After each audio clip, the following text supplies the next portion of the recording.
showtime, folks. Enjoy the show. The moment our fellow geeks, dweebs, nerds, and other unfortunates have been fervently waiting for has finally arrived. It's time for TMI, Confessionals of the Nerd Kind. And now, your hosts, Jeff Nerf Herder Chandler, Jim Kaiju Baker, and Christina Yojimbo Henry. You can continue.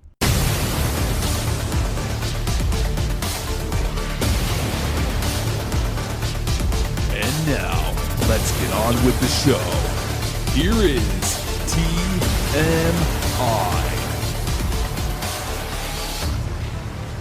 So we missed Star Wars Day. May the 4th be with you. Yes, we did. That was last week. So happy belated May the 4th be with you, and Revenge of the 5th. Mm-hmm. So these Star Wars geeks are just anything they can latch onto. When did Revenge of the 5th become a thing? Is that only in the last couple years? I think Lucas himself started that. He's trying to make these prequels happen to this day. I don't know. Although I just saw Ahmad Best, Jar Jar Binks himself, is going to be at Rhode Island Comic Con this year. And I might have to make a trip. Maybe we can stop referring to him as Jar Jar Binks, and maybe his character from The Mandalorian can take over now. Yeah, how about you tell me what that character's name was? I have no idea. That's why I said. I don't know either. Hey, look, it's that guy from The Mandalorian. Yeah. Well, I'm glad that he's being embraced again. That poor guy, the scorn that was thrown at him. It's a paying job. Someone gave me a paycheck. I did what they asked me to do. And now all of a sudden I'm an ostracized. People are yelling at me, hating me. Oh, speaking of hate, do you know what I came across the other day? What? Superman 4, The Quest for Peace was on Cartoon Network. Really? And I'm just thinking, how cruel. What kind of evil people program that on a kid's network? I sat right there and watched the whole thing. I can't tell you. I probably watched it once when it dropped on VHS. And I'm just like, I remember like just absolutely hating on it. And it does get a lot of hate, although I think it's probably better than 3. But even my wife was like looking up and she's like, what is this? Yeah, like, no, it's Superman 4. And a fluke got Christopher Reeve to do it. It's canon, right? It's canon. I mean, it's Gene Hackman. I forgot that the evil bad guy speaks in Gene Hackman's voice. If he made a doppelganger of Superman from his hair, how he cut that down, I have no idea. Super hair. But then just make him Christopher Reeves. Just have him fighting himself. The special effects were horrible. What would have been better, I think, was bringing back Richard Pryor as the bad guy in Superman 4. Yeah, I don't know. Anyways, but it is a train wreck, and I guess they're now showing it on Cartoon Network. Yeah. So what are we? We are here because we have we're returned to Knowhere. Yes, we are. I will tell you right now. I had it out with my son yesterday. For anyone who's not really paying attention or didn't actually read the title of this episode, Guardians of the Galaxy Volume 3. I think we've been very excited for this. Yes, we have. Literally just dropped 2 days ago. So we are on the cusp of this one. This goes against the grain of what we've been doing in the past 2 or 3 weeks. We're reviewing a movie that's been out for like a month. So This time we're right on it. So we're right on it. We'll see whether or not people are like, well, I haven't seen it yet, so I can't listen to it. Exactly. So that goes without saying. If you haven't seen it yet, stop listening right now because we are going to spoil this thing. There's no way to talk about movies like this without spoiling them in some fashion. So there you go. You have been warned. Yes. And I think that you probably are going to spoil it more than me because part of my son's argument was I went to a Friday showing at 8:30, fresh from work. My buddy and I went, we stopped, we scarfed down a burger and a beer, and I fell asleep twice in the theater. How long? I'm hoping not long. I don't know. Yeah, listen, at this point, you could tell me Captain America came back and made love to Tony Stark's corpse. And I'd be like, yeah, that was great. I didn't really feel that I missed too much. But and it was a packed theater. We had a lot of kids. The kids who will never forget this experience. Let me tell you, if I saw this movie when I was a kid, I would be forever traumatized by it. There's a lot going on. I've mentioned this story numerous times, which was the kid behind me during Spider-Man 2 that was just losing his mind during the Dr. Octopus attack scene with the arms in the surgical hospital. And the kid's like, Dad, I don't like this. Dad, I don't like this. And the dad's like, shh, just be quiet. Don't look away. A kid left during my showing of Guardians. And as they were going, this is like a horror movie. The kid had a point. Some of these scenes, it was like straight up like Saw. It was some of these scenes. Well, the mutilated little cute walrus and the bunny otter, rabbit but the bunny rabbit reminded me of the little severed head from Toy Story. To me, it was like the contraptions that, like I said, in Saw. That's what the bunny rabbit looked like to me. Yeah. And the kid had a point. There were some very horrific scenes in There's some disturbing images going on here. Do parents even look at reviews anymore? Do they look at, It's a Marvel movie. It'll be fine. Right, I don't want to know. Yeah. Yeah. I do remember leaving the drive-in once. My sister, who was 10 years younger than me, was completely inconsolable. And we were forced to leave. And I still hold it against her. So if this kid dragged the rest of his family out, I'd be like, son of a, get your crap together, dude. So I'm assuming that you had a pretty packed theater. It was like 11:15 on a Saturday morning. So not sold out, but it was for that time of day. It was pretty crowded. Yeah. Opening weekend. So. Yeah. Like I said, 8:30 on a Friday opening weekend was pretty hopping, which is fine. Sometimes movies like this, you want to see it with a big crowd. Yeah. If they're into it. Yeah. Before we get into this, I have like two little news items that we can get into. So let's do news first. I just mentioned before, May 4th came and went. That was Star Wars Day. And someone finally decided that Carrie Fisher deserved her star on the Hollywood Walk of Fame. I did see this ceremony attended by Mark Hamill. And Carrie Fisher's daughter, right? Yeah, Billy Lourdes.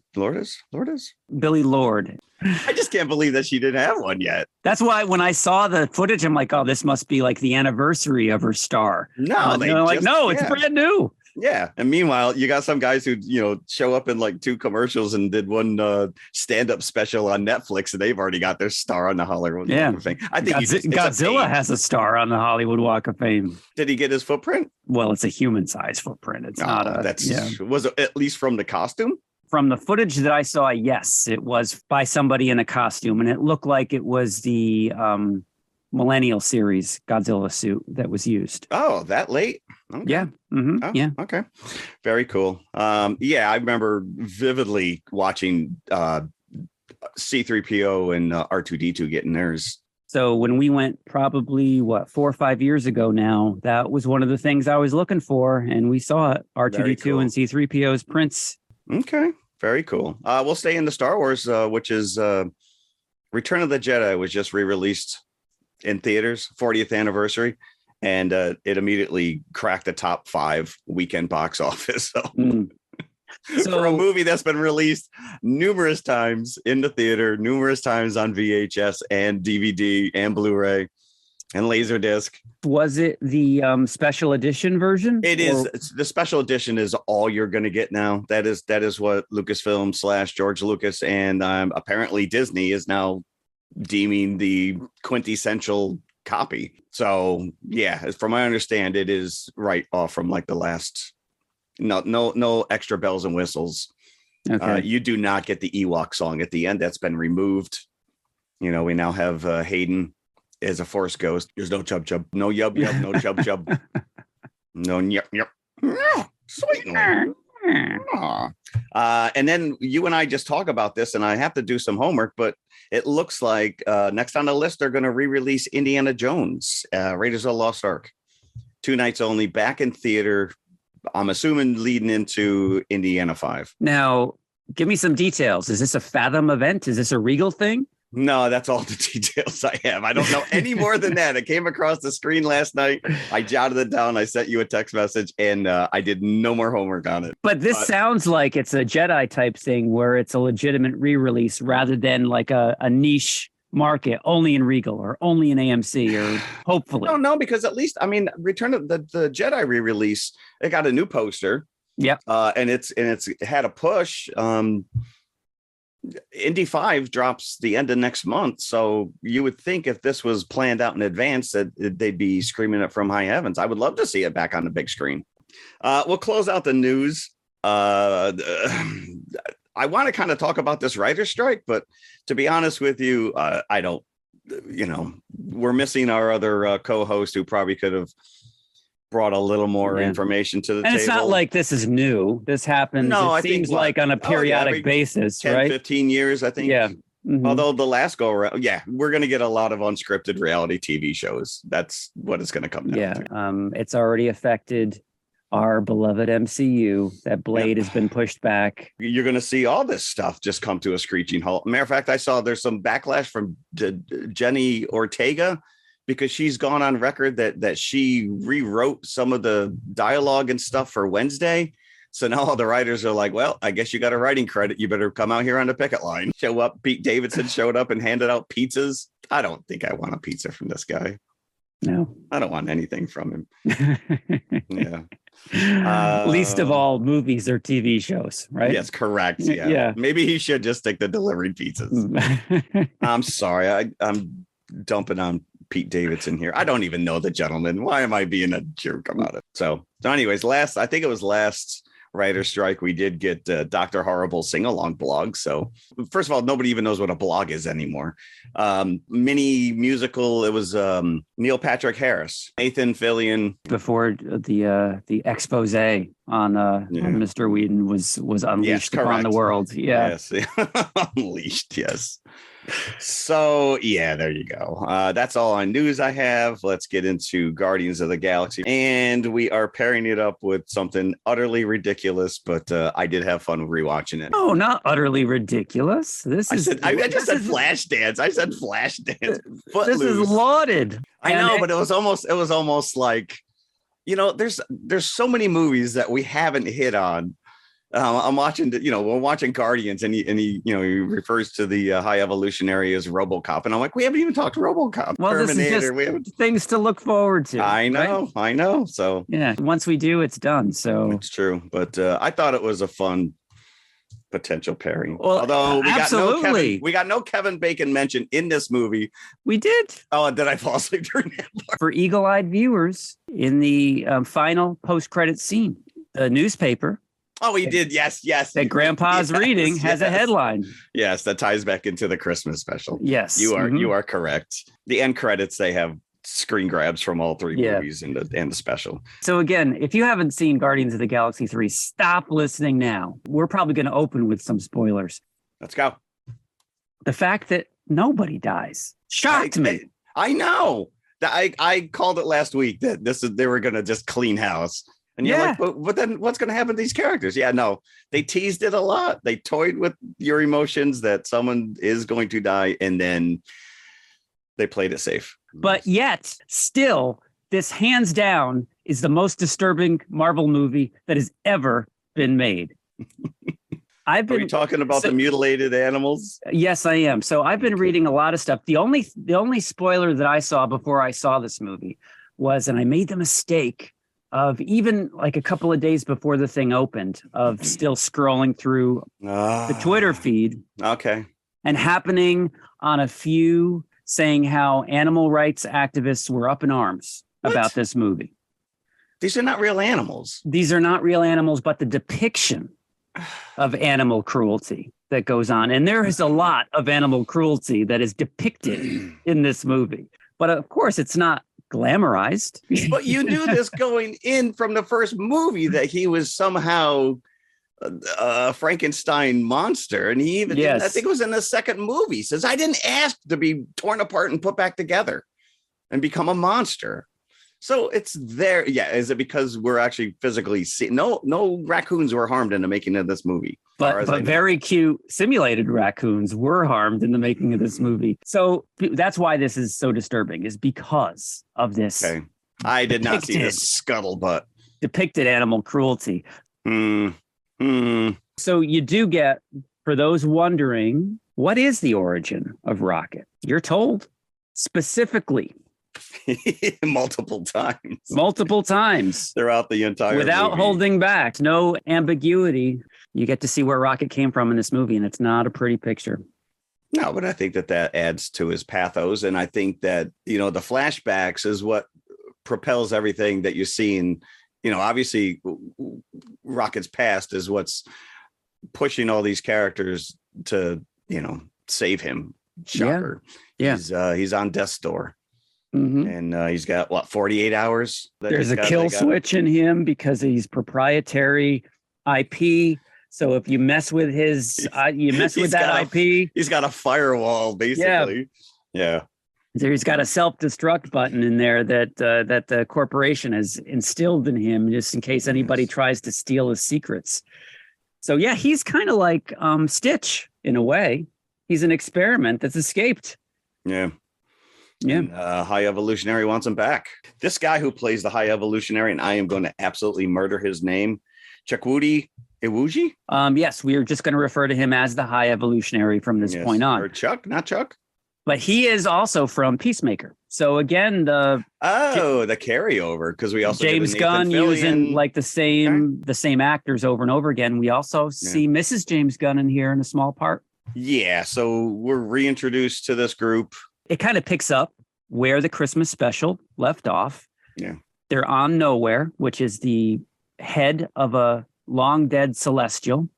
So apparently there's an atmosphere and, it's just like a town inside the head of the celestial. And the Guardians have taken up shop there and they've become the kings or the rulers of I guess they are like without Nova Corps, I guess they're kind of like replaced them. Yeah, and that's something. Are the law enforcement. I want to know, and I'm very disappointed that they didn't explain anything about what happened to Xandar, or if it even still exists after Thanos got the Power Stone. There's enough going on here because I feel, there's a lot going on here. The question is begged because, and I didn't mention this in the news because I figured it would tie into this discussion about this movie, is that it was revealed a couple of weeks ago that a 45-minute segment of Infinity War was cut out showing Thanos taking the Power Stone from Xandar and his battle with the Nova Corps and how he actually did that. And of course, we all know that in the final film, it's just referenced to in some line of dialogue. Oh, you got the Power Stone from Xandar and decimated it. I can't believe that they actually filmed that because, you just, I took it. All right, I just saved $20 million. So they filmed it. They filmed it in, I guess, production, but they never added special effects to it. So all like the physical scenes they had for the sequence that they needed, but just figured it's too much. Another 45 minutes to this movie isn't going to work. And they're probably right there. But maybe they'll bring in Zack Snyder. Maybe, or at least put it in storyboards on the something, Blu-ray, right? Well, not even on Blu-ray, just dump it on Disney now. So I was hoping for at least a little explanation as to, okay, is Xandar still even there? Or right, yeah, but no, that's not even mentioned. Yeah. Nope, not mentioned at all. Instead, we spend a lot of time introducing Adam Warlock. They would be remiss if they didn't mention Adam Warlock at all, because you get teased with him at the very end of Volume 2, which seems like decades ago now that came out, because the whole firing and rehiring happened. So this pushed this movie back a number of years. Yeah, I feel like this is one where they shoehorned him in. We teased him. We have to bring him in here, but he doesn't really have much to do. No, he doesn't. Other than to say, oh, look, we followed through on our promise to introduce him. Exactly. So you did get the strong impression that Warlock would be the big bad in Volume 3 from, judging from that post-credit scene. That gold lady, the High Sovereign, she was like, oh, this is going to be my weapon. We're going to go and exact our revenge on the Guardians.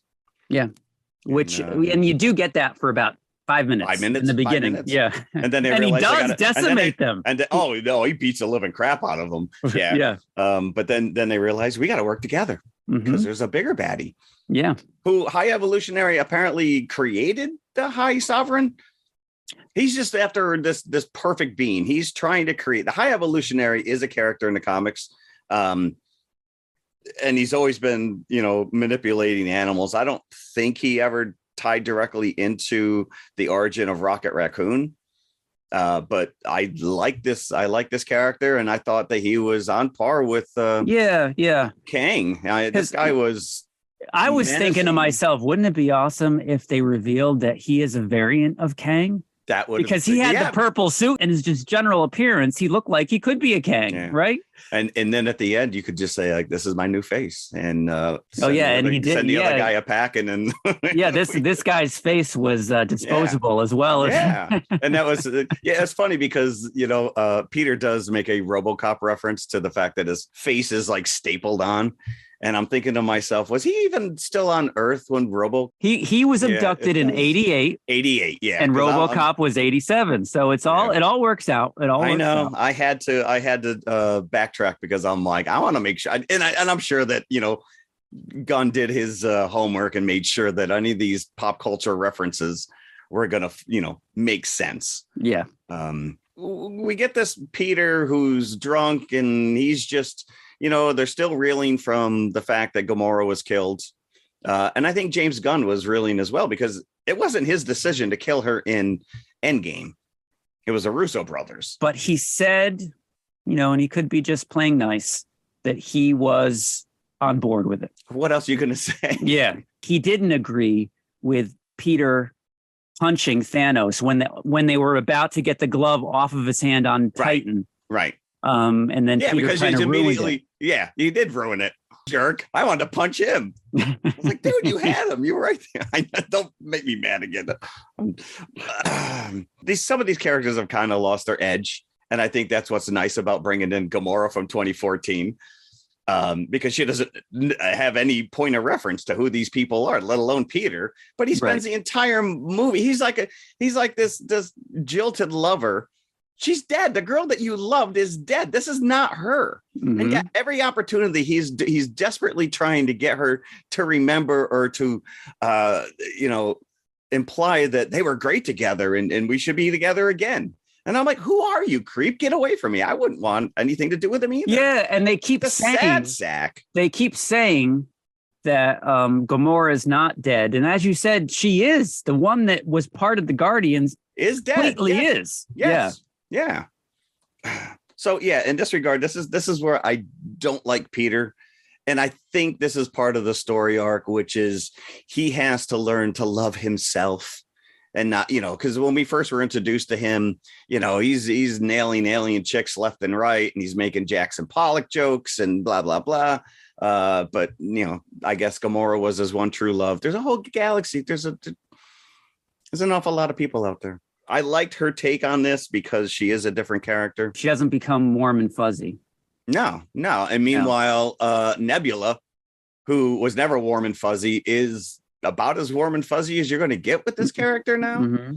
Some fun stuff with Mantis. I still have an issue with Groot because he just looks like a costume. But now it just looks like a costume. Am I right? He looks like he's standing on a damn Macy's Day float. The Groot that we get in the mid-credit sequence is pretty cool. Well, that is Groot about as close to what he had initially looked like when he was first introduced, like in the 50s in the comics. Okay. He's like a big hulking block. He's like an Ent from Lord of the Rings. Yeah, no, which is fine. And then he does stuff he gets torn apart, and now all of a sudden he's another spider head. He's got Spider Groot. What's going on here?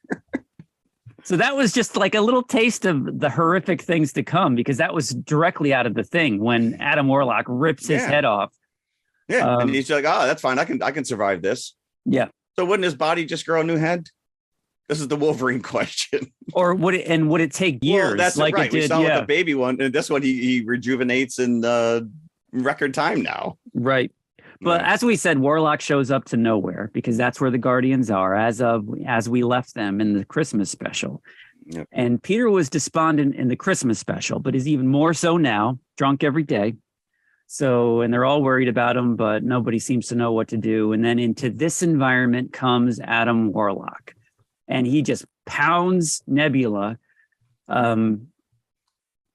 into a misshapen mess. But of course, she can regenerate herself because it only takes her a few minutes to recover. And now she's got this new nanotech arm. Yeah. Kinda Didn't cool. she have that last time, though? Didn't she have that in some of the other movies? Oh. I think she may have. Oh, maybe. I don't remember. I don't remember it being quite so in my face. It was. So we all get to have a nice, interaction with Warlock. Drax goes against him one-on-one and makes a good accounting for himself for a few seconds at least. And A few seconds. I think it's funny because I bet you if you go back and rewatch the first movie, that's almost like the exact spot where Ronan beat the crap out of it. Yeah. And then Nebula recovers and then impales Adam Warlock. So they eventually take him down in the very beginning of the movie. And then he's basically to the sidelines for the rest of it. So as we said, he is not the big bad here. No. In the battle, Rocket is wounded. So they come out with, I guess, the Guardians version of a defibrillator to revive Rocket. And that sets off this kill switch inside him. So Rocket is like on death's door for most of the movie as they go off and try to get the cure or the code to counteract the kill switch. Yeah. And they figure out that Rocket was tied somehow to this Orgo Corp, which was pretty cool. It's like a laboratory in space, but like a living organism, of a laboratory. It's almost like they brought in Sam Raimi and said, design us something that that's horrific floating in space. Yeah. So they have to perform a heist in the beginning of the movie to get this code to counteract the kill switch. And no killing. Okay, kill a couple. Yeah. No killing. Oh, but that rule is thrown out the window by the end of this movie because lots are killed. Yeah, and this is where we see Nathan Fillion, and I'm like, what are these guys? Are they like cosplaying Gwar? Like these costumes were just really again, they're like giant organic looking suits. Like organs, like on the outside. It looks like some alien's been turned inside out, but they're just suits. That it's like almost like Prometheus, right? The suits look like aliens themselves. And in the background of all this, of course, James Gunn's impeccable musical taste being played for us throughout. And of course, that Peter's despondent because what do they play? Creep by Radiohead. Yeah. So in case you didn't get it, these lyrics, in case you didn't get it. Yeah. This is the nice thing. And we'll talk about this on the Footloose talk, which is, when did movies stop having creator owned music specifically made for a movie as opposed to a soundtrack where they're just pulling songs?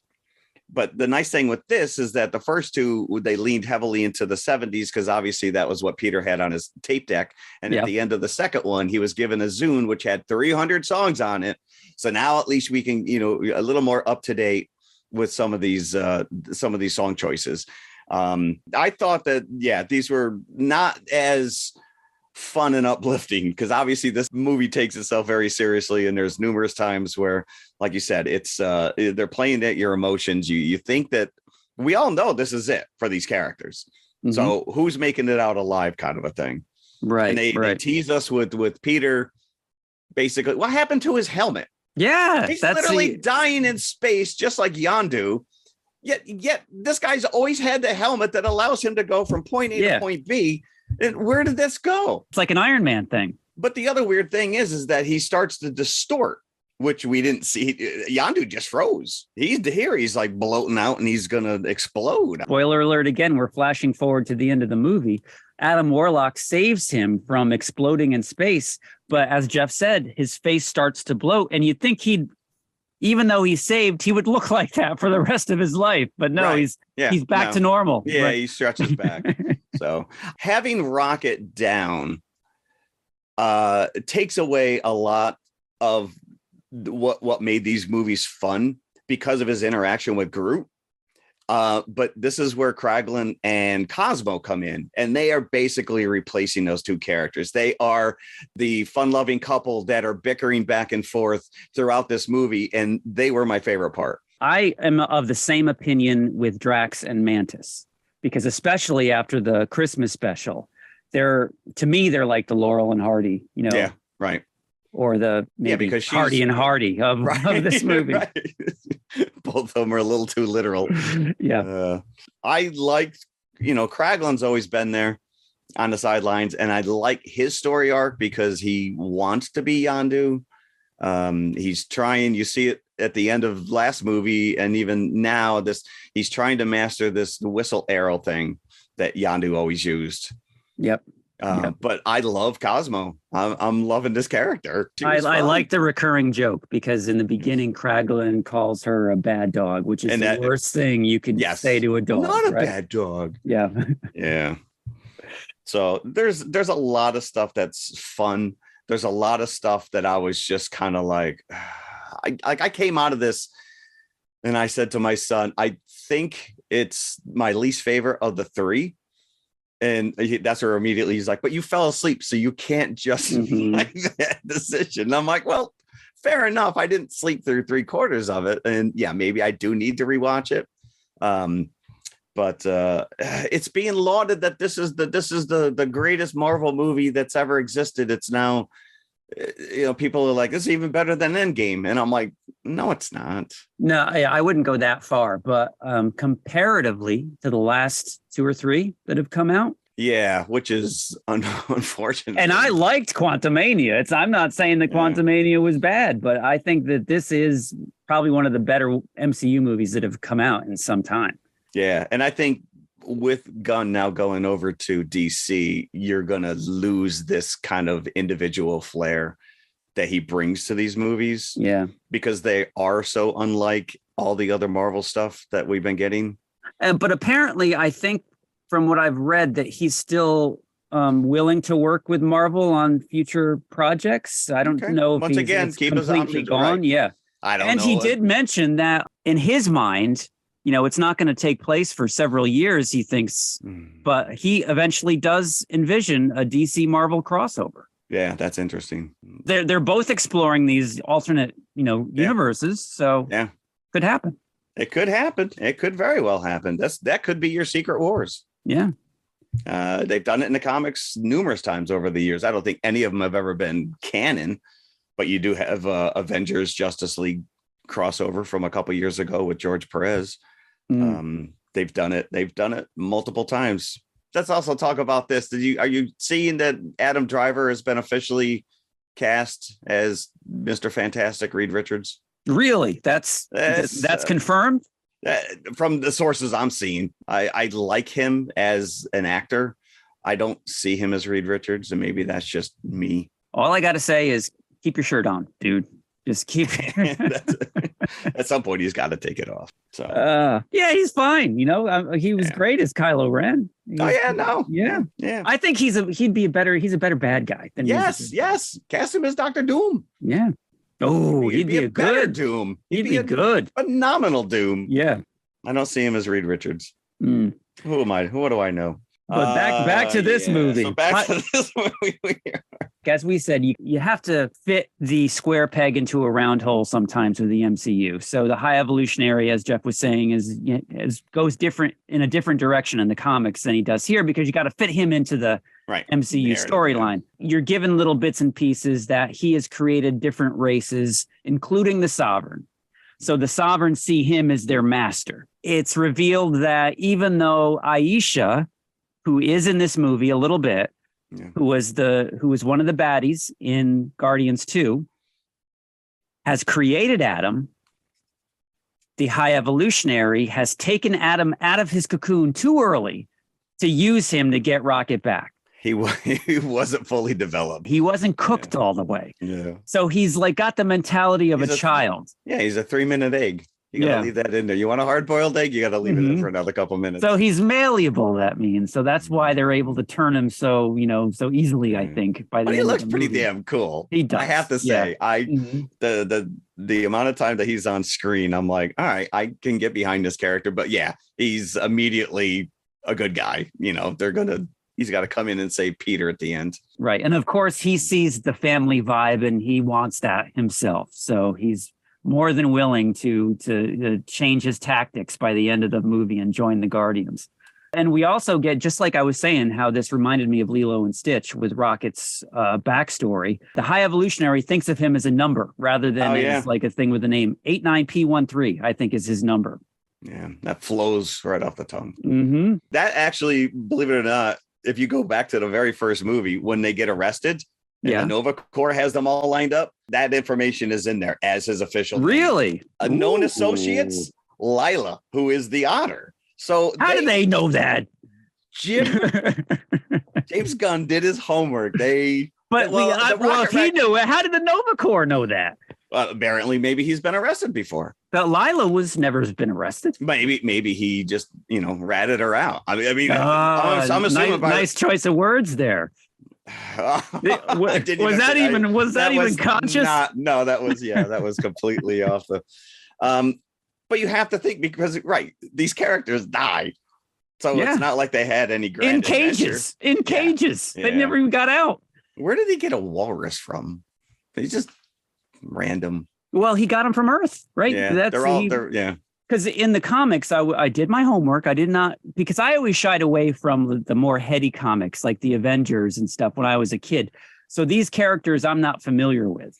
Well, they are, you're right. Rocket Raccoon had his own limited series, and I think that's where they brought them in to kind of flesh him out. So I always knew of the High Evolutionary, but I never read a comic with the High Evolutionary in it. So I was reading a little bit of the backstory, and this guy is from Earth in the comics. Yeah, he's not in this movie. So but apparently, again, in the throwaway piece of dialogue, he says, I visited your planet. Yeah.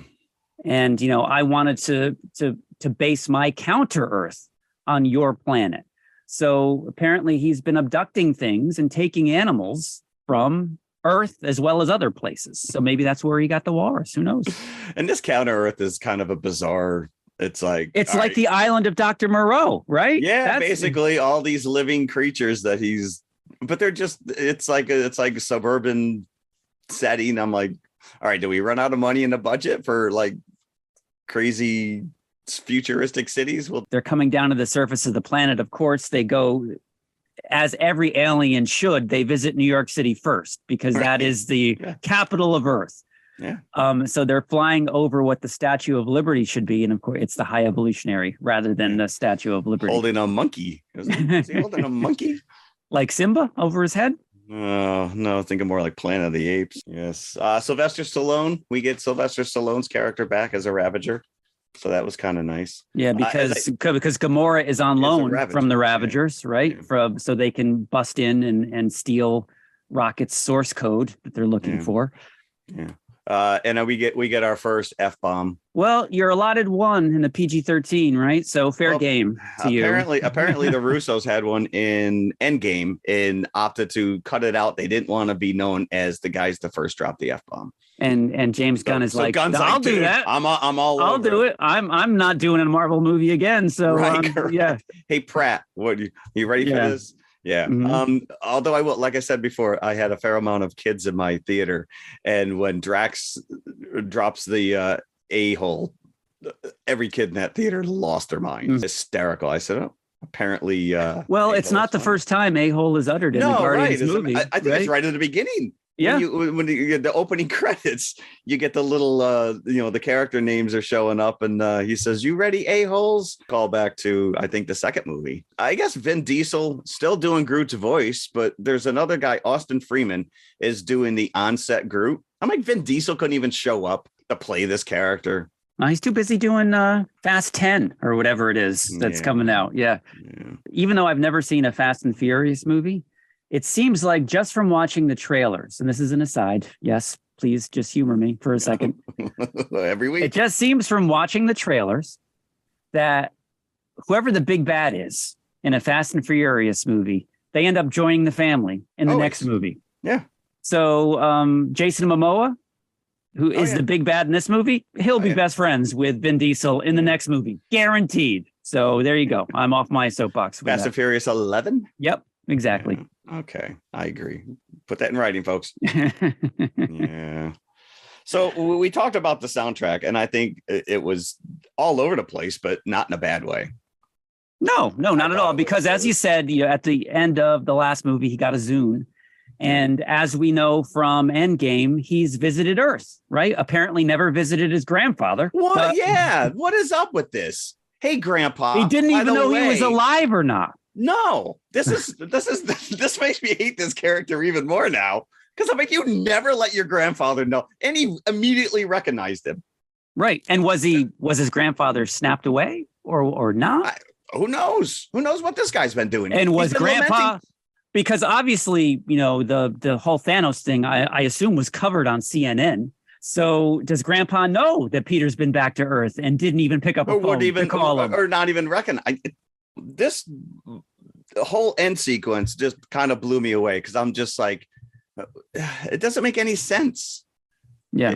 You wouldn't let your grandfather know. He watched his daughter die from cancer. And the same day, he gets abducted by aliens, although I don't think they knew that. And so he had 2 funerals and has just been living with and the kid just is gone. And the kid, nobody knows where the kid is. I'm gonna show back up 30 years later. In my mind, I'm thinking that Grandpa is aware of the exploits ever since Endgame of Peter somehow. And maybe that's how he knew who he was immediately. No, I wouldn't even let him in the door. And maybe that's how the woman knew who he was. You were back on Earth and you couldn't even come in. I can't go back home 4 hours away without saying, I got to at least stop and say hi to my dad. Yeah. Say hi to my grandfather. Don't want to be back, Grandpa. Sorry you thought I was dead. Yeah. Although major props for the Freakies t-shirt that he's wearing in the end credit. Do you remember the cereal? Do you remember the cereal? No, yeah, it's freaky cereal. There were these little monsters, and I only remember them. I don't remember what the cereal looked like, but I remember because you could get the toy of one of these creatures in the cereal box. And I love those things. They're just these weird looking aliens. And again, what did it taste like? What was another cereal you could compare it to? Probably like a Trix. Okay. They're like fruity. I remember maybe they look like little raspberries, little bumpy. I remember the creatures more so than the actual cereal. Okay. But he's wearing a Freakies t-shirt, and I'm thinking to myself, I think that, those were like late 70s, early 80s. Okay. And they weren't around very long, but that was an obscure reference. Right. And I'm like, all right, would he even know what those are? But it doesn't matter. And what were they arguing about? Mowing the lawn? The neighbor's son, who was a 45-year-old man, will not mow his mother's lawn and lets his mother do it. So Peter was like, okay, wait. So the grandfather was telling Peter to go mow her lawn for her. I'm like, what? I'm going to do it. And her son is going to be watching me from the porch. He's like, I don't want to get involved in that. Yeah. And you know what Grandpa would say to that?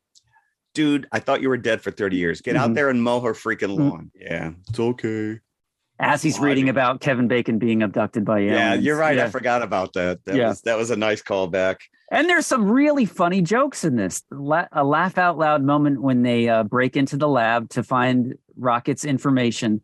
And Drax says, let's show him we mean business. Let's kill this guy that looks like a carrot. And there's a guy that literally looks like a carrot. I wonder if that was supposed to be Captain Carrot. Oh, no, that was DC. Captain Carrot was DC. Yeah, that's almost like and that man over there is playing Galaga, kind of a throwaway thing. And then you see that he really was. As this is going on, you keep coming back to Rocket, who's on death's door, back on Knowhere, right? They leave him on Knowhere, right? Yeah, that's where he is for most of the movie. Yeah. And you're getting inside of his head, the flashbacks, and you're given little pieces as the movie's going on until you get the final tragic piece of his flashback. So he's an experiment. He's kept in a cage with these friends, Lila, Tiffy, and Floor. Right. And Floor. Because they're under the impression that the High Evolutionary is going to let them live in paradise after they find it or whatever he finds. It's like the equivalent of telling your kids that your puppy went to the puppy farm upstate New York. Right. Yeah.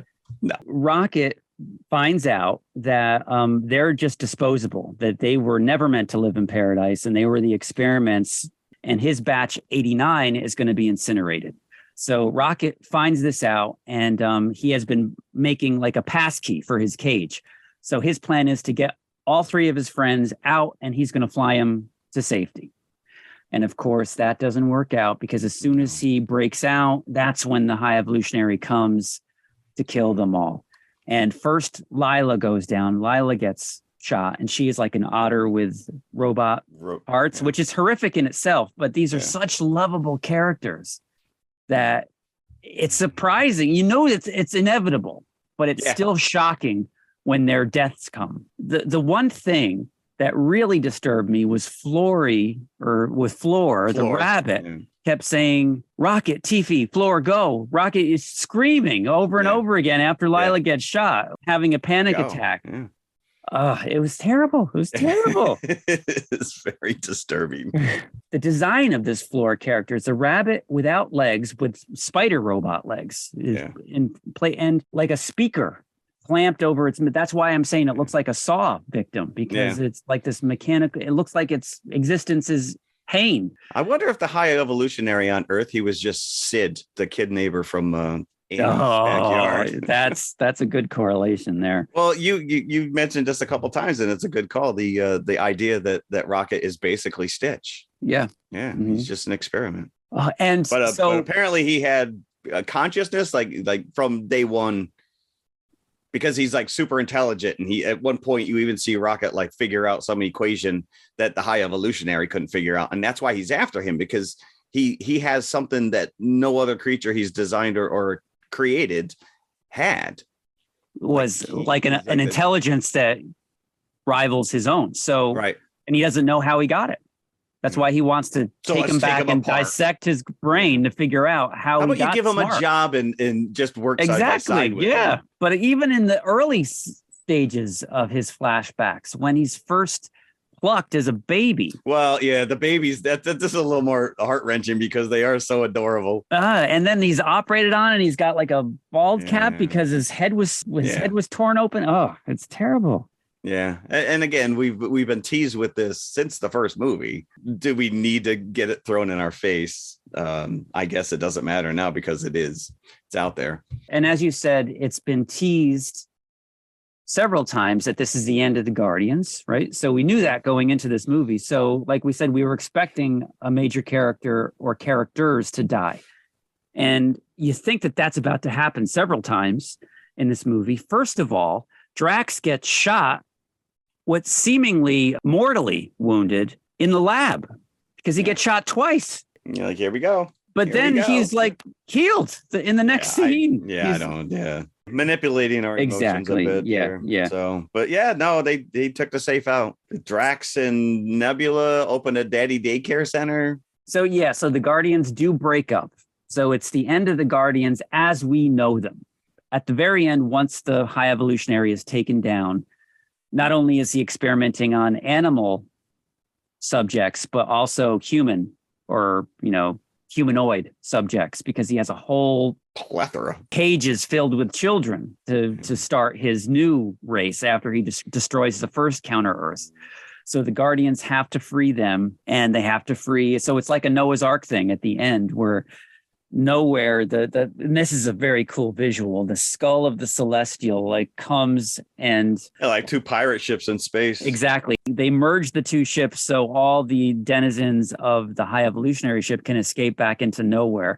So that's where all the kids come through, and that's where all the animals come through. So at the end, when the bad guys are vanquished, the Guardians splinter. So as Jeff said, Drax and Nebula become the caretakers of Knowhere, and they're going to lead these kids and everything else. I guess they're just going to create their own perfect society out in space in this celestial Wouldn't you take them back to Earth?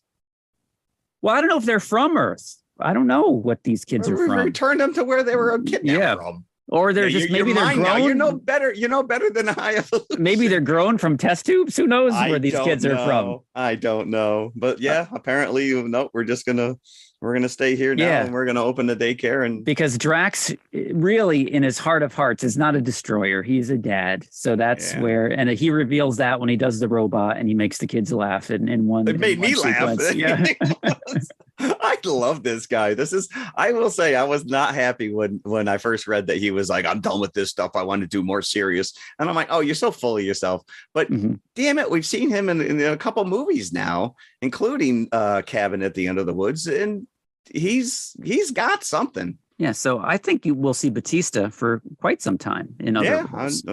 But yeah, so he and Nebula end up on Knowhere. And Peter, as we said, decides, okay, I'm going to listen to what Mantis says. I'm going to go see my grandpa. So he goes back to Earth, knocks on his door, and that's where he ends up at the end of the movie. Gamora, to Gunn's credit, does not come around and strike up her romance again with Peter. She goes off with the Ravagers, where she belongs. It would be completely out of character, because even though it did seem there was times where she was a little charmed by him, you can't just be like, all right, well, you were in love with another version of me. Fine, we'll be together. So yeah, she goes back to the Ravagers. Yeah. And Rocket doesn't die. Rocket even doesn't die. He's even alive at the end of this movie. Nope. We do get a new iteration of the Guardians. Yeah. At the very end. And this is the one thing I didn't mention, which is they now all have like matching uniforms. Yeah. Which is closer, I think, to one of the newer versions of the comic. I think Peter, I don't know if they all wear it, but in here they all have the same kind of uniform. And it's cool. I still want to know what happened to his helmet. Rocket and Groot are still there. So Rocket's the leader now of the Guardians. Yeah, and they actually salute him and make him the leader, because he's like, what do you mean we're breaking up? And they're like, well, no, and they all salute him. And I thought that was fantastic. You know. Adam Warlock is a member, fully paid member of the Guardians by the end. Oh, okay. All right. Cosmo is a member, thankfully. So if we ever do get another Guardians movie, we'll get more Cosmo. Yeah. And then there's that little girl from the High Evolutionary ship, who's apparently a character from the comics. I didn't write down what her character's name was. Oh, I don't know. But she's a member as well. Kraglin. Yes, Kraglin. And Groot. Yeah, Groot's and there. As we mentioned, a giant boulder-sized Groot. Yeah. Because you don't see him at first. And he's like, Groot, wake up. And then that big rock that's laying behind him comes to life, and it's Groot. You're like, all right, I like this. And then they march, they come straight into camera off the battle. Yeah. And Kraglin is, as you said, there's that running joke with the bad dog, good dog between Kraglin and Cosmo. And there's a really funny joke in the beginning when Adam Warlock first attacks them, and Kraglin is still trying to master his little arrow. And he just ends up plinking it against his head. He's like, who threw this at me? Right. Yeah. Although he also impales Drax with it at one point, does he not? No, Nebula. He impales Nebula with it. Okay, that's right. All right. We got the little Star-Lord will return, just like we do with James Bond. Yeah. So apparently, Chris Pratt, you can't do Star-Lord without Chris Pratt. So I would think that with that message at the end, that he is on board with more appearances in the MCU. Yeah. And we had a final dance sequence with Come and Get Your Love. A nice callback to the movie. Yes, it was. Although I was really hoping for Hooked on a Feeling. But like I said, the soundtrack, you go out with Bruce Springsteen, Badlands. Yep. And I'm not a Springsteen fan by any means, but I do like the older stuff. And that is, As an Alice Cooper fan, hearing some obscure Alice Cooper song from the mid 70s was great for me. And there's a few new wave nuggets in here. This is the day. Yep. Yeah. Beastie Boys. Beastie Boys. Yeah. No Sleep Till Brooklyn. Yeah. But as I said, maybe not something that you want to bring a little kid to, because there are. You might want to do your homework first. After the High Evolutionary in the flashbacks kills Rocket's friends in the cage, he goes to town on his face. He rips his face apart. So that's the High Evolutionary is wearing a mask of his previous face throughout most of the movie. And at the end, after he's beaten, the Guardians very cruelly take the mask off, rip it off of his face. It's Old Man Jenkins. It looks like that scene in Poltergeist when the guy tears his face off. Yeah, he looks like the Red Skull. Actually, it reminded me of Gary Oldman in Hannibal. Oh, It's nasty. It is very nasty. Yeah. Well, you know what's weird? So we talk about this, that, it is a Marvel movie. These are likable characters. These are, it's not, the last two have not been as heavy handed as some of the Avengers stuff. So I understand, I get it, that as a parent, you're kind of going, oh, these kids love Rocket. They love Groot. Let's take them. But it's not doing any good either that they're doing this massive ad campaign using these characters to sell everything from Walmart to HelloFresh, McDonald's, King's Hawaiian rolls. And I'm just like, this is really the first time I'm seeing I've never saw Thor hawking Home Depot for hammers, which is a missed opportunity, by the way. That is. But right, you never saw these characters. I mean, and it's not the actors, it's the characters. Yeah, showing up in these commercials. So that's probably not helping either. That they're pushing this on unsuspecting family members, thinking that this is going to be a lighthearted romp.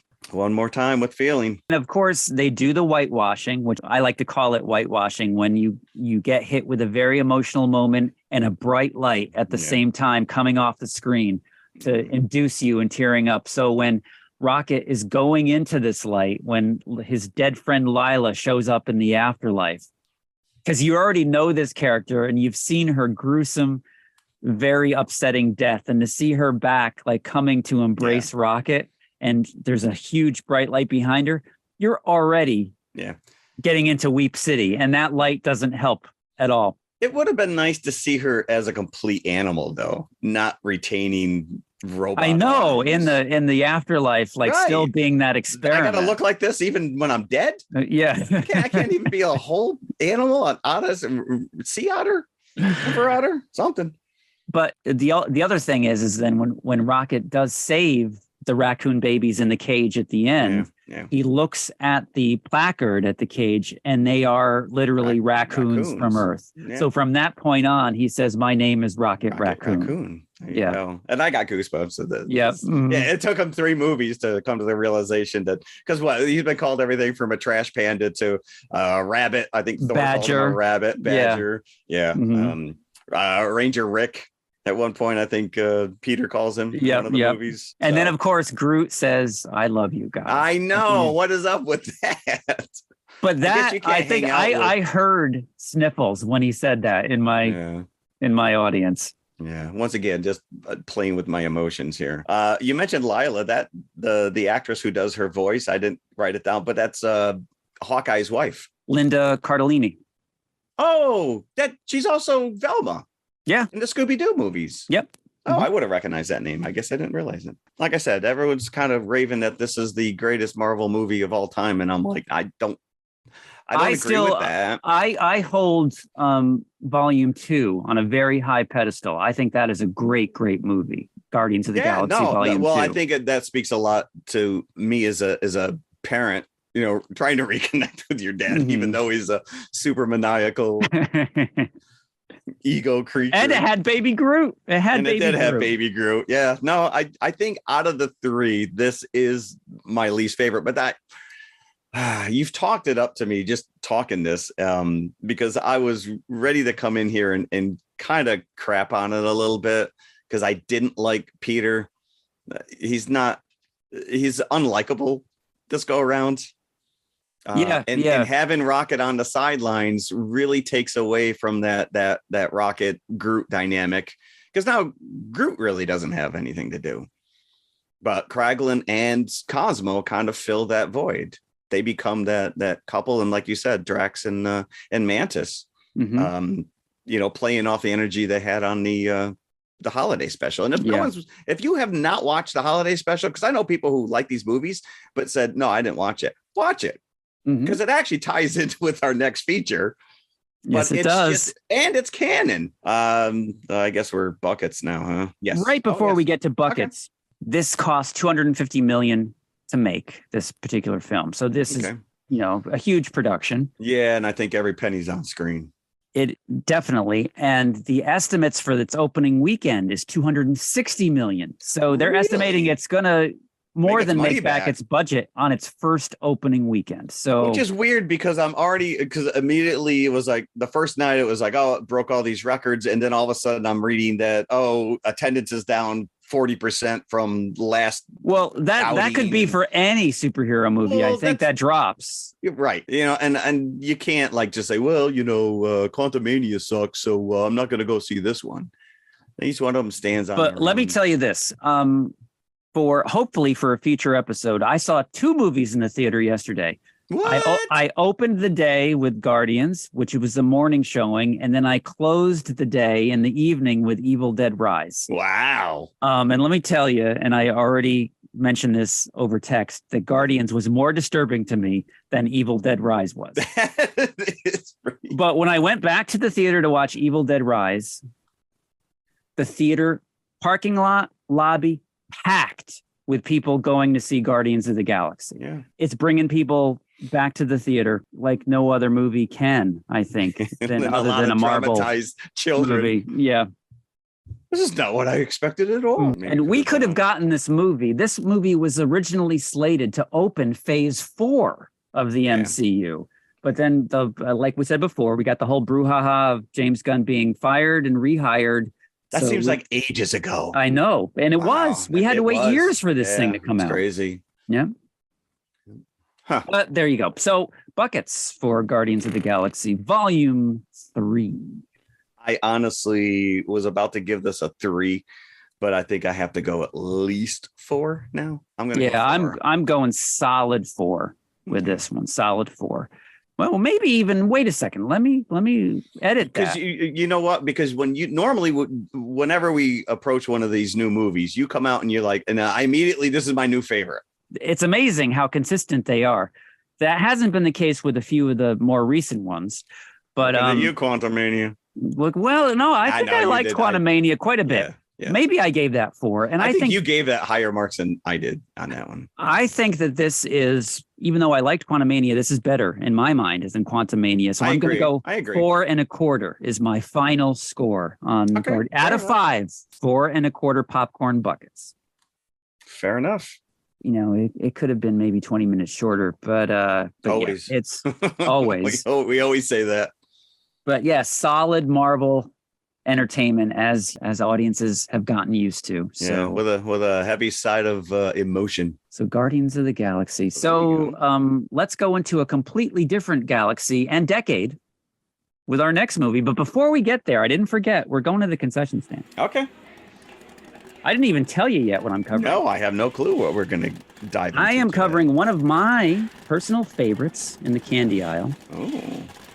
Spree. The drink.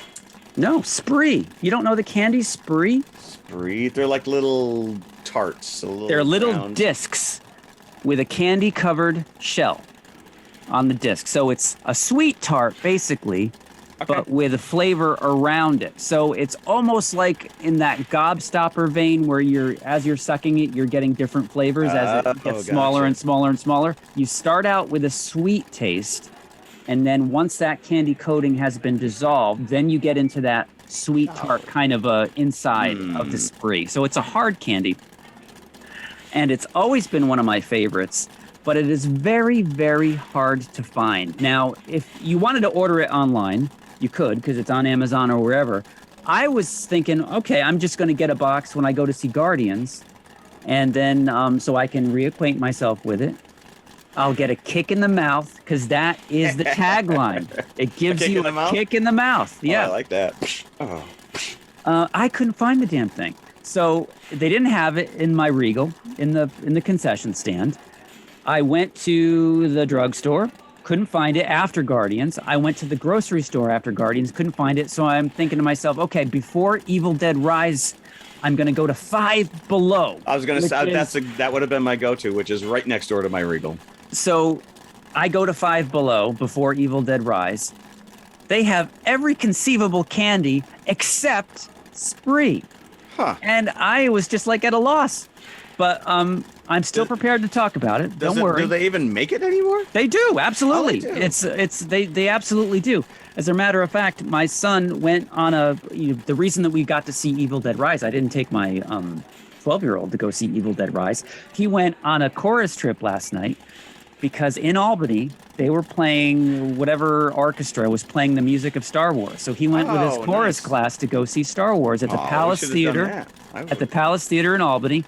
So he was gone, which allowed us to go see Evil Dead Rise. And he came back and he said, "Oh yeah, they had Spree at the Palace Theater."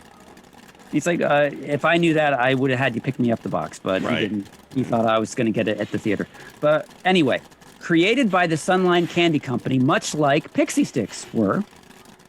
Although Spree is more of a new invention. This came out originally in the mid-'60s by the Sunline Candy Company. It was the idea of an executive there by the name of John Scout, who hit upon this sour inside a sweet shell idea, and it caught on.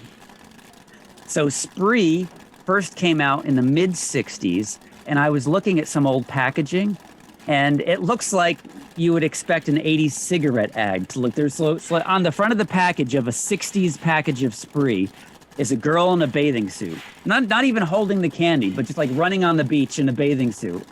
And it says Spree, a light and lively candy. And then on the back of the package, that sounds weird. It looks like, you know how like your Lick-a-Stick package comes, the powder in a rectangular pouch. Pouch. Yep. That's what the Sprees used to come in the 60s. So, and on the back of the package was a picture of like the, I don't know, a strawberry and an orange and all the flavors that you would get inside the package of the Sprees. So, and it looked like it was marketed to adults, which is a bizarre thing. I remember Sprees from the 80s being in like a cylinder, like Mentos are packaged. Oh, wow. Yeah, okay. With a silver packaging. Now it's like a very colorful purple and yellow from what I've seen online, because I couldn't find the damn thing in the stores. So it was put out by Sunline in the mid-'60s, and Sunline was out of St. Louis, Missouri. Not Chicago, huh? Not Chicago, but it all comes around in Chicago. Oh, because it does. Spree were purchased by Nestle in the 70s. And Nestle, as we know, was purchased by the Ferrara Company. So at the moment, Ferraro puts out Sprees under the Willy Wonka Candy Company banner, which is owned what a conglomerate by Ferraro. We're exposing these guys. As we know, Ferraro is based in Chicago. So Spree has moved to Chicago. As I said before, it's advertised as a kick in the mouth.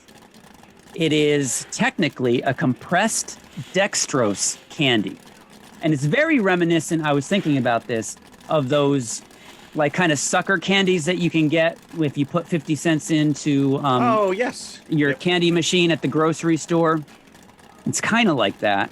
They call it a sweet tardy disc with a sweet candy shell. Sweet on the outside, tart in the middle. And there are 5 major flavors: cherry, orange, lemon, lime, and grape. And the big takeaway from Spree is that you get like the flavor as you're sucking on it comes off on your tongue. So if you have like a yellow Spree, you get a yellow tongue. And then you put in an orange Spree in your mouth. After that, you get an orange tongue. It's very thick, the coating, and it is very sweet.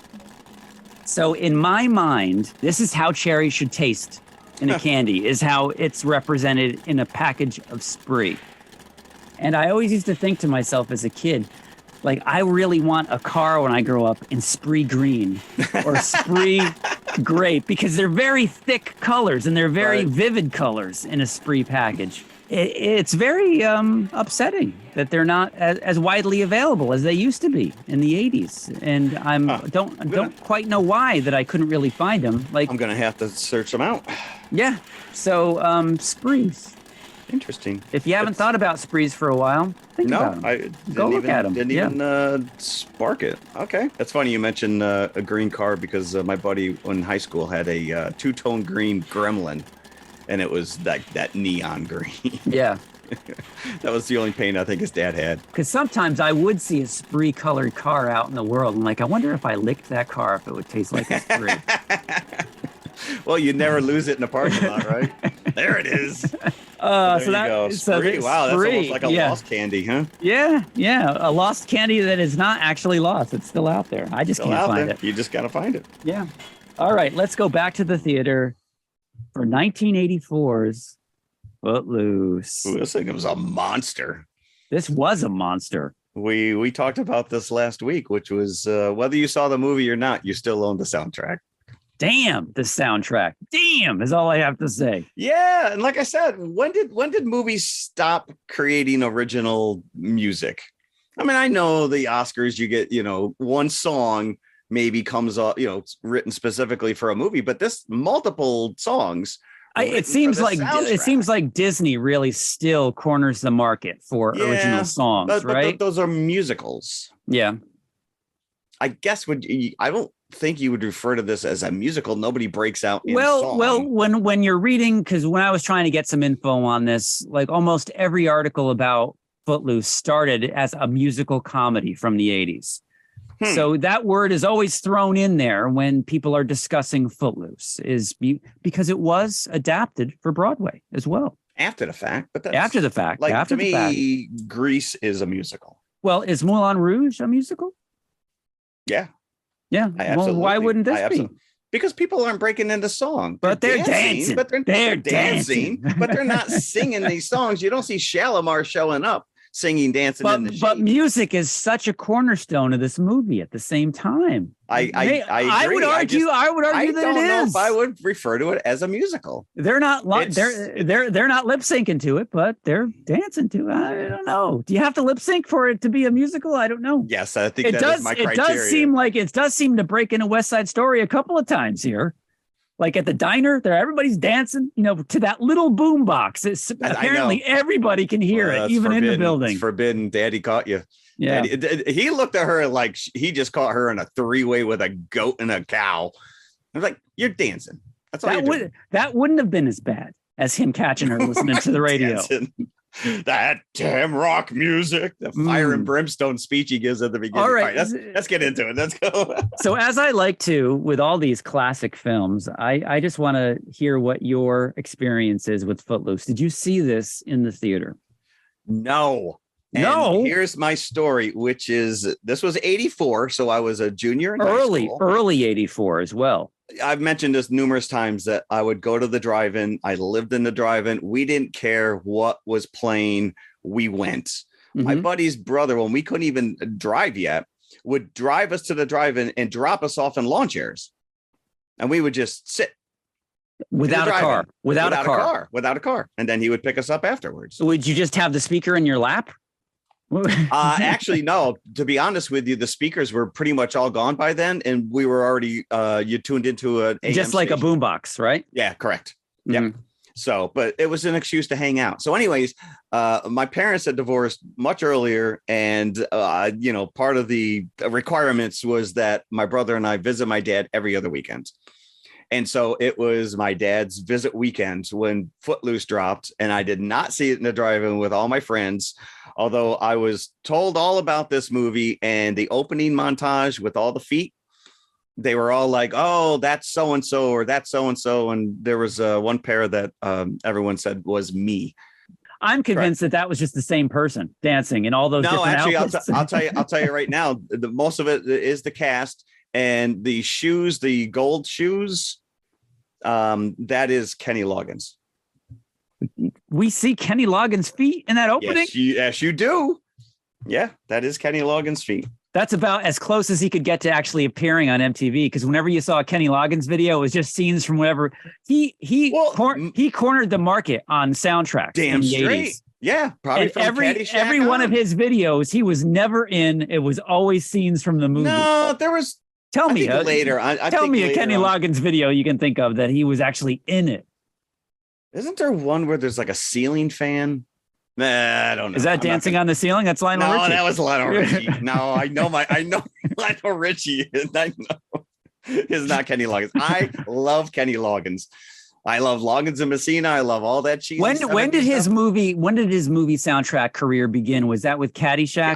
Yeah, I think Caddyshack was probably the first one. Yeah. But Footloose put him on the map with movies, and then you got Top Top Gun, Danger Zone. 86. Yeah. I mean, he was big. He did Pooh Corner was a Winnie the Pooh song. I'm trying to think what else after Top Gun. Well, he had a couple of songs on the Footloose soundtrack. Well, Footloose was a monster, but he had that second song. Oh which yeah, was, Heaven Helps the Man. I think the name of it is I'm free. Yes, but that's the chorus is I'm free. Yeah. Yes. Yeah. No, I mean, that guy could do no wrong. And so that's what I'm saying. When did this type of movie like stop, where we just stopped making original songs and just said, it's a soundtrack now. We're just going to go. The crazy thing about these songs is that the screenwriter co-wrote all of these songs. It's just insane. Because you have Bonnie Tyler's I Need a Hero. Like I said, Shalimar's Dancing in the Sheets. Hurt So Good, I think probably was on Cougar Mellencamp's album before. I don't think that was original for this song, for this movie. Same thing with Foreigner, Waiting for a Girl Like You. I think that's on. Yeah, and then there's a Quiet Riot song in there that wasn't original. Oh yeah, no, that was on. Yeah, and even Mike Reno and Ann Wilson, I think that was made specifically. That was for this movie because it's the title is Almost Paradise, and then in parentheses the love theme from Footloose. Yeah. So you're writing these songs specifically to push the narrative forward. And this is genius. This is genius. They released the single for Footloose a month before the movie came out because they're thinking if audiences are familiar with this song, by the time the song comes up in the movie, they are completely into it. And they play it twice, which I don't remember. It's been a very long time since I've seen this movie. Me too. It could be since the 80s since I've seen this movie. Yeah, because it looms large, but it's not like, oh, we need to watch Footloose tonight. It's like it's always there, but it's not like a movie. Yeah, there's sequences I completely forgot about that are in this movie. Like the whole tractor chicken scene. I had no memory of that. I think that looms large in one of the videos. And that's what those videos were perfect, because all it was one big advertisement for the movie. Exactly. And so, of course, the Footloose video itself is that whole sequence of Kevin Bacon smoking and drinking angrily and then dancing. Yeah. But in the movie, it's not actually that song that he's dancing to. It's another song. Correct. Yeah. Yeah. You're like, what? The video lied to me. Yeah, exactly. Yeah. Exactly. But yes, the single for Footloose and the video for Footloose released in January of 1984. The movie didn't come out until February 1984. So yeah, we had a full month to memorize and fall in love with that Kenny Loggins song Footloose. Yeah, and I loved that song. I really did. And I think that was the model, because I'm sure that the Top Gun soundtrack was probably released before the movie. Yep. Because you get MTV saturation before the movie even comes out. Yeah, so every kid that watches MTV now wants to go see this movie. Yeah, I think they did the same thing with Ghostbusters. I think we all knew the song long before we any John Hughes movie, Breakfast Club or whatever. Yeah, yeah. So, this was fun. This was fun to go back and rewatch this. Directed by Herbert Ross, who had quite a bit of musical comedy on his resume. Played against Sam, Funny Lady, Owl and the Pussycat. So he was big with Barbra Streisand. Barbra Streisand, yeah. California Suite, which was like a big Neil Simon ensemble. Pennies from Heaven, which was that Steve Martin. Bernadette Peters movie, right? Yeah. Which was also a musical. A gumshoe, yeah. And then Footloose. So this fit right in with this guy's oeuvre. Footloose wasn't the be and end all. He went on to make Steel Magnolias, which was a huge movie in the late 80s. So Herbert Ross, one of the unsung names. I've never really took note of this guy. Nope. But yeah, so this is basically Let's Put on a Show is the plot. It's like Mickey Rooney could be in this as Kevin Bacon. That would be a completely different movie. It's this poor kid from Chicago gets shoved into Chicago again, and Christina's not here. Chicago gets shuffled off to Beaumont, Oklahoma, which is that where this is supposed to be? Is that where this is set? As a matter of fact, this is based on a true story, correct? Yes, although the timelines, I was reading a couple of different true stories which sound similar to what's happening in this movie. One that took place in the late 1800s and another that took place in 1981 in Washington State. I can't imagine. It must probably, just the one that I came up with It's loosely based on events that took place in a small, rural, and extremely religious farming town of Elmore City, Oklahoma in 1978. Oh, really? Dancing had been banned for nearly 90 years and until a group of high school teenagers challenged it. You see, so I also wrote down Elmore City, but the year that I wrote down is 1898. Well, it said 100 years, so it's probably, it would have been, yeah. And it says that this Dean Pitchford, who is the screenwriter and the songsmith, right, also came up with the lyrics for Fame, the Irene Cara movie, not the David Bowie song, but he came up with the idea originally for Footloose in 79 is what I read. So whatever true life story would have had to have happened before that for him to be inspired by it. But yeah, so John Lithgow is the reverend of this town in Oklahoma, as you say. His son died in a car accident on a bridge because they were smoking and drinking and carousing, coming back from a party or something or nightclub or whatever. So after that tragedy, the Reverend decided to ban dancing because that can lead to drinking and drugging and smoking and all the bad things. Way to ruin it for the rest of us, kid. And it happens to be that the love interest of Kevin Bacon, Ariel, is the Reverend's daughter. Not a mermaid tail in sight, by the way. No. What kind of name is Ren? I don't think I've ever. I have a friend named Ren. His name is Renato. Yeah. Yeah. So I don't know. They never refer to him anything except for Ren. Yeah. So, but from day one, this kid is like sticking out because he's got the Sting police hairdo, yes, with the thin ties. And at one point in my life, I said, thin ties are never going to go out of style. And his mother said that at one point, and I noted this, that you dress like David Bowie in the beginning of the movie. We didn't even mention in Guardians, the ship is the Bowie. Yeah. Yeah. Because the Milano died a horrible death. We get Sarah Jessica Parker, who is Rusty. I didn't remember back this. When she was square pegs cute. I don't know what happened. Rusty. Yeah, Rusty. She's adorable in this. She's a fun, plucky little friend. Yep, the best friend of the female lead. Ariel. And I was convinced because Ariel's played by Laurie Singer. I'm like, that. I think that's the girl from Christine. That's not the case. She was not in Christine. That's Alexandra Paul. Although there's another Christine connection. Kevin Bacon was offered the lead in Christine. It didn't say if he would be Arnie. I can't see him as Arnie. I'd see him as the jock friend of Arnie. Maybe, yeah. Because he kind of looks like that guy. He kind of looks like that guy. All right, we can't get Bacon. Let's find someone who looks like him. So he actually had to choose between Christine and Footloose, and he went obviously with Footloose, and I think that worked out. Well, I think the director said to him straight up, if you do Christine, no one's going to remember you. This is going to make you a star. And it did. Yeah, it did. Before they settled on Kevin Bacon, Tom Cruise was interested, but he chose to do All the Right Moves instead of Footloose. Rob Lowe was considered, but because he was injured from something around this time, he couldn't do the dancing in Footloose. So they had to pass on him. Well, I hate to tell you, but there's a lot of cheating going on because Kevin Bacon has come out and said that there was probably 3 or 4 other especially who did the dance sequences, especially during that scene. The gymnast, yeah.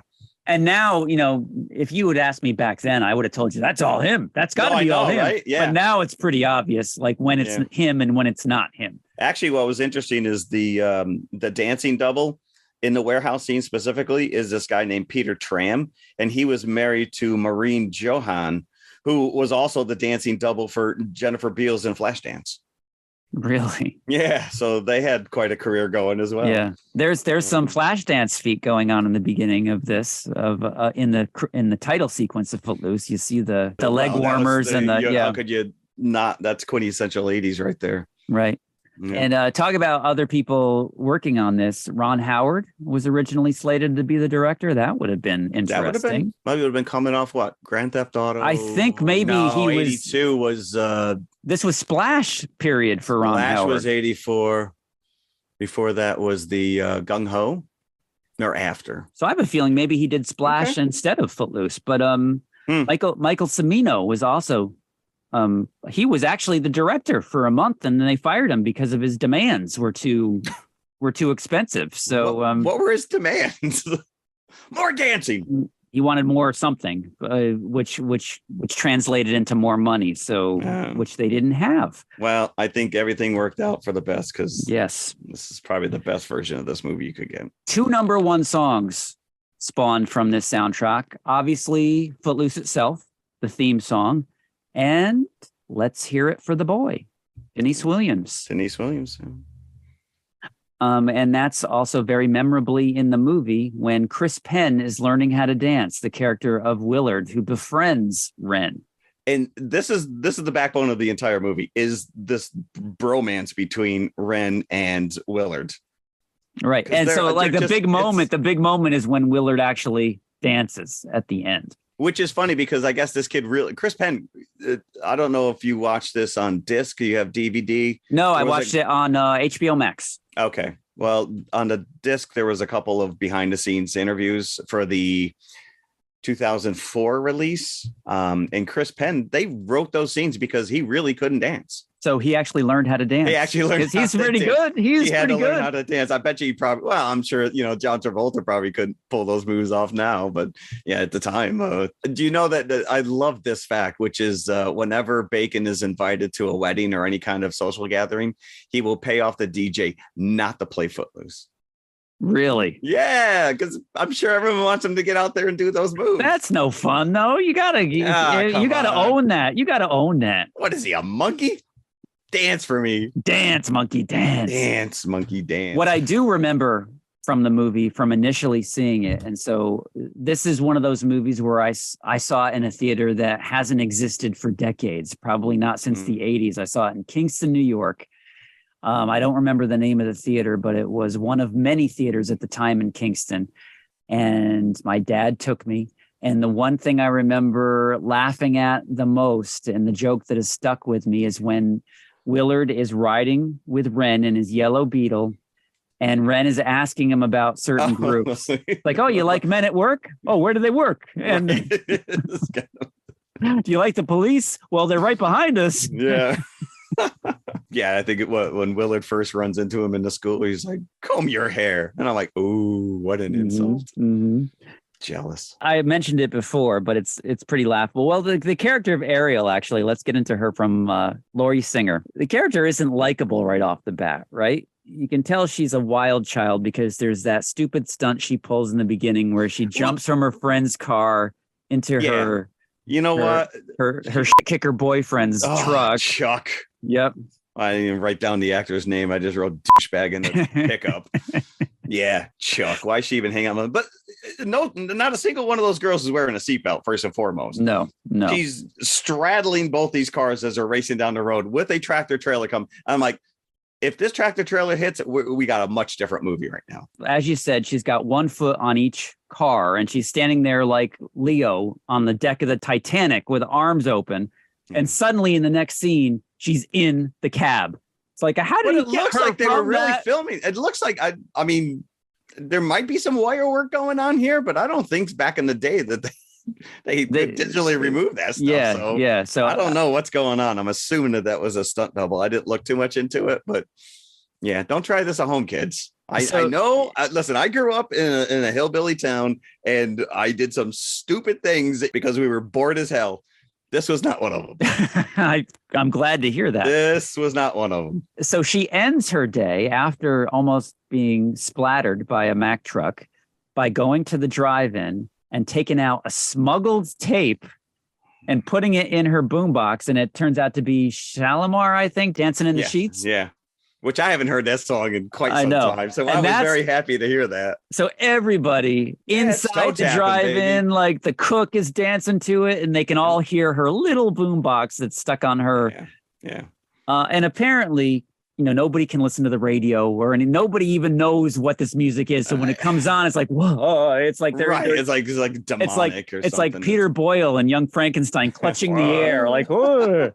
My favorite part of that whole scene is when the dad comes and he turns off the radio. The kid playing the video game gets a little dead Pac-Man voice sound. But no, he's playing Zaxxon. Did you notice that? That was one of my favorite games. It wasn't even Pac-Man. Wasn't even Pac-Man. It was Zaxxon. I don't care. It was still a great sound effect. I'm like, that's funny.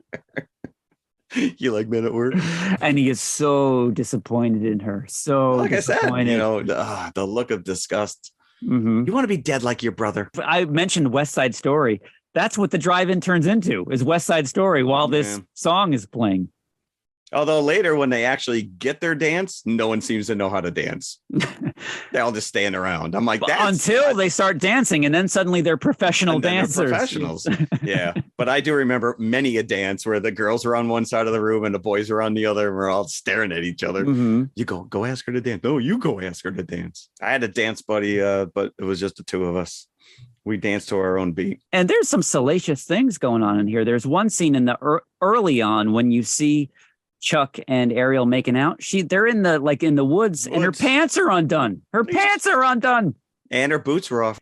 He was checking her for ticks, I believe, is what was going on there. Then you mentioned the chicken race on the tractor. Mm-hmm. And Ren can't figure out, and yet actually it's pretty funny because they think, he's a city boy and they're gonna teach him, and his shoelace gets caught so he can't jump off. But what did you think was going to happen? So how would that resolve if he had jumped off the tractor's still going. So even if you stopped your tractor, that tractor's still running into you. So I don't know what Chuck thought was going to happen or why he was like, I guess maybe that's the end game of this thing, is like who jumps first, because the tractors, that's a foregone conclusion that the tractors are going to collide. Yeah. So if Ren jumped, then that would have given Chuck license to jump himself because Ren went first. Correct. Yeah. That is the whole point of chicken. Who's going to flinch first? Yeah. I'm sure Dad was not happy with that tractor upside down in the ditch. Mm-mm. Yeah. Mm-mm. But that's on Chuck. And that's where we get the Bonnie Tyler, I Need a Hero. Yes, that's incredible to me that this is the first time. This song seems like it's always existed, right? Yeah. It's been used so many times in other movies, commercials, whatever. And there's a scene early on, from the beginning, Chuck is not a stand-up guy. But when Chuck is first challenging Ren, he says to Ren, "You look like a pansy," or something to that effect. Ooh. And then Ren says back to him, "I thought only assholes used the word pansy." Right. and then Ariel says to him, "He got you, Chuck. Shut up." He says. Boom! Burn! Then Ren gets a job in the flour mill. He's just lumping bags of flour from one pile to the next pile. He's got to have something. He's got to have some place to dance. I know that gives him license to go there and dance. That's right.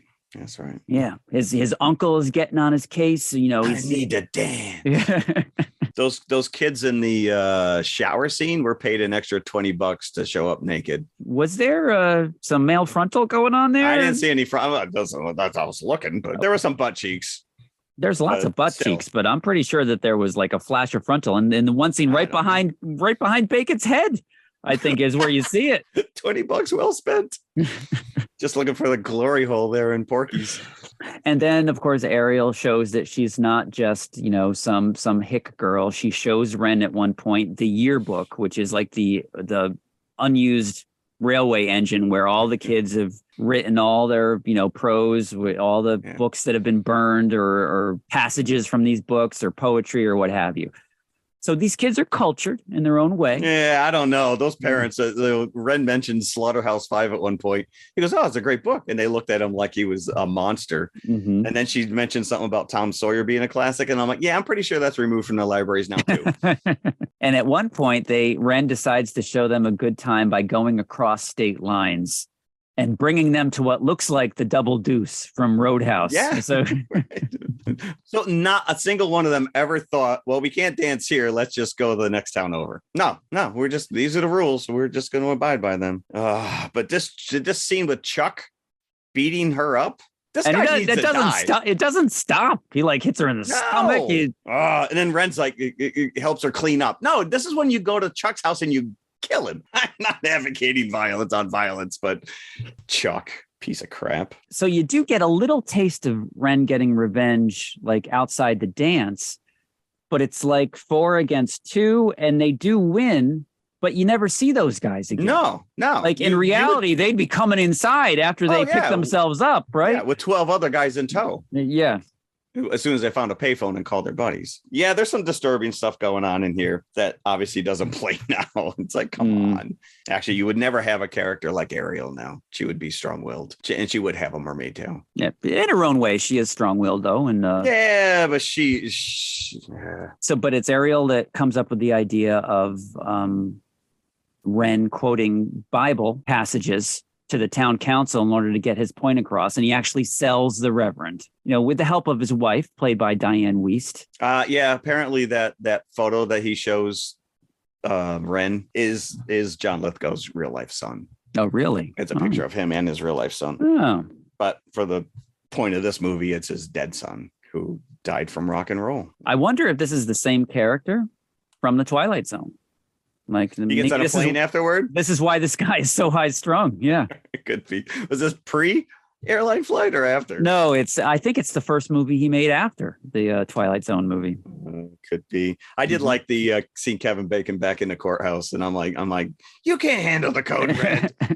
Yeah. And what's funny is thinking of some of these songs, like your Bonnie Tyler or your Kenny Loggins, or even your Ann Wilson and the guy from Loverboy with Almost Paradise.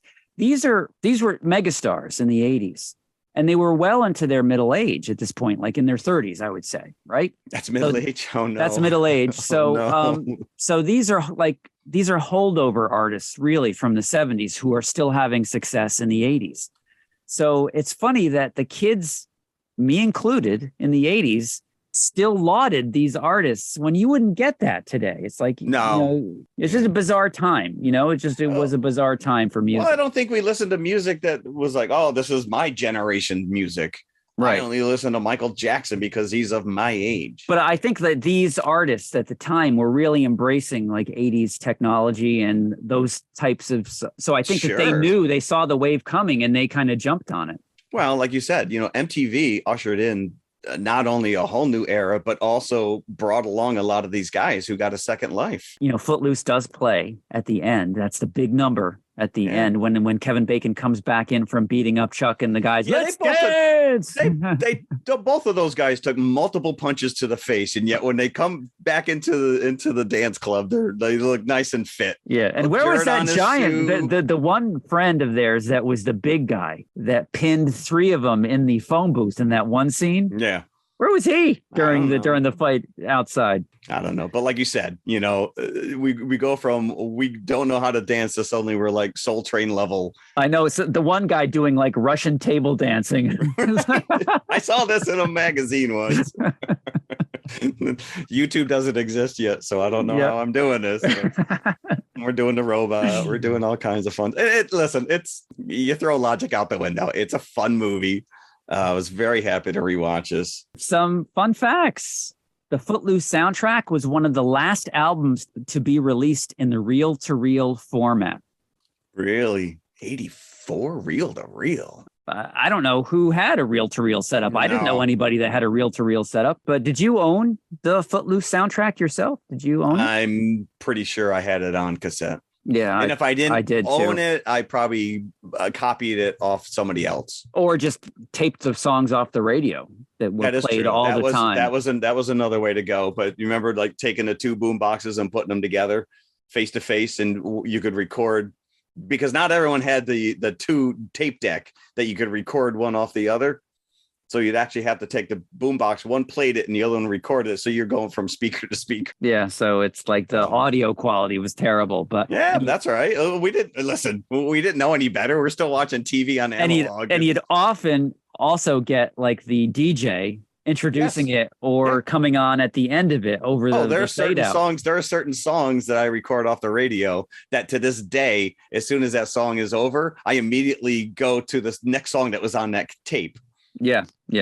Or hear that DJ's voice in your head at the end of the song. Casey Kasem. This is not the number 1 soundtrack of all time, though. Do you know what is? I would assume Saturday Night Fever? No. Mamma Mia? No. The Bodyguard. Really? Just because of that one song. That one song? That one song is enough. I would have gone like Grease. Yeah. Saturday Night Fever would have been a good call as well. So Footloose, even though it was a huge hit, it was the number 7 movie of 1984. Well, you're up against money Ghostbusters. Making. Yeah. What else? 84. Temple of Doom. Yeah. Gremlins. Yep. It was a big year for movies. Yeah. On an $8.2 million budget, it made $80 million at the box office. So it was a hit. That's a monster profit right there. Yeah. As I said, it was turned into a Broadway musical in 1998. What isn't? Yeah. Remade in 2011. Yeah, we're going to forget about that. Yeah, I call BS on that. Yeah. There are certain movies, there's no reason. So what would we give in terms of buckets to Footloose? I'd give it an extra bucket if somebody really had put Chuck in his place, but I'll give it 3.5. Yeah, I'll go. I'll match that 3.5. I enjoyed watching it again. I think my wife picked it up from the library, and the lady was like, "Footloose, really? It's a classic movie." Yeah, I remember loving it as a kid when I first saw it in the theater. I thought it was great, and I actually for a couple of years would go to see anything that Kevin Bacon was in because of Footloose. I remember Quicksilver. I went to go see in the theater. Quicksilver. Well, Tremors. No, later than 90. I think Tremors was 89 or 90. Yeah. And I probably did not see this until it came out on for rent VHS. Yeah, because I know for a fact, like I said, all my friends went to the drive-in, and I just was not allowed to go that weekend. But yeah, this soundtrack is monstrous. Mm-hmm. It certainly was. Yep. It captures a point in time. If it does anything, that's what Footloose does. All right. So do we have anything that we want to talk about? What else? I have one thing I can bring to the table. Yeah. Which is I'm 3 episodes in now on the new Russo brothers produced show on Amazon Prime called Citadel.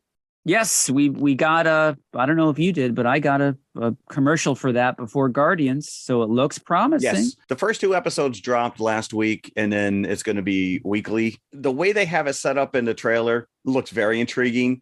And then it plays out much differently than what I thought I was going to get, but I'm enjoying it. It's Winter Soldier / espionage couple. You can't go wrong with Stanley Tucci. Although I commented to my wife as we saw the commercial, I'm like, Stanley Tucci plays the same. He plays Stanley. Oh no, yeah, he is in every movie that he's in. Correct, and that's not a bad thing. No, it's not a bad thing. It's not. Yeah. So I'm enjoying it. I like it. Action packed, of 40 minutes in and out. So definitely worth checking out if you're interested. Yeah, I didn't do much, like I said, it sounds like we spent your whole weekend in the theater. Going to the movies. Yeah. So the other thing I did this week, hopefully will come to fruition in an upcoming episode, meaning Evil Dead Rise. So I don't want to give anything away at this point in time. Keep it close to the vest. Yeah. But that's it. So next week, happy Mother's Day, actually, to everybody out there, because next week as we record is around Mother's Day time.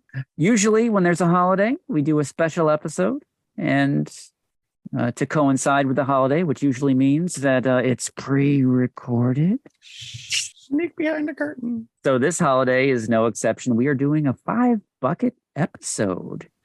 And this is an out-of-the-box pick, Jeff. This is an out-of-the-box pick. This is your pick this was on your 5-bucket list early on when we all came up with 5-bucket lists for this show. This was on yours. So tell us what we're going to be watching next week. Yeah, well, I think we need to, next week I'll quantify what constitutes a 5-bucket for me. All right. Because this is, it's a little outside, but 2008, Angelina Jolie, James McAvoy, Morgan Freeman, Wanted. And I feel because Speed Racer was also 2008 that maybe I was just starving for entertainment around that time in my life, being a stay-home dad for a couple of years. And my son turns 21 today, by the way. Happy birthday. Wow, happy birthday. Yeah, he's probably drunk somewhere. Good for him. 21 and in college. Yep, it's 5:00 wherever he is. Yes, yeah, indeed. So yes, Wanted. We're going to get into it next week. All right. So, and a 5 bucket. So we haven't done one of those in a little bit. So come back. All right, cool. Well, thank you very much. Go check out Guardians. And as Jim mentioned, Flashdance. Footloose. Again. Holy Hannah. Footloose on HBO Max. Yes. So it's worth it. Yeah, go enjoy it. Enjoy yourself with it. All right. Thanks for listening. Bye. Hello, everybody. If you liked the podcast you just heard, then please follow TMI on all of our social media outlets. First and foremost, email us at tmipodcast2018@gmail.com. That is tmipodcast2018@gmail.com. And you can follow us on Twitter at TMI_podcast2018. Stop over, say hi, give us a compliment. We'd love to hear from you. Awesome. Make sure you follow us on Instagram as well, which is also TMI_podcast2018. And of course, we are on Facebook, facebook.com/TMI Podcast 2018. And it should be noted, we also have a community page, so join the forum. And if you like to watch YouTube, you can see us at TMI Podcast 2018, all one word. Look for the popcorn bucket. Or you could just go to our website, which has every link there, TMIconfessionalspodcast.com. And we'll see you at the concession stand. We'll save some popcorn for you. You're a bad dog.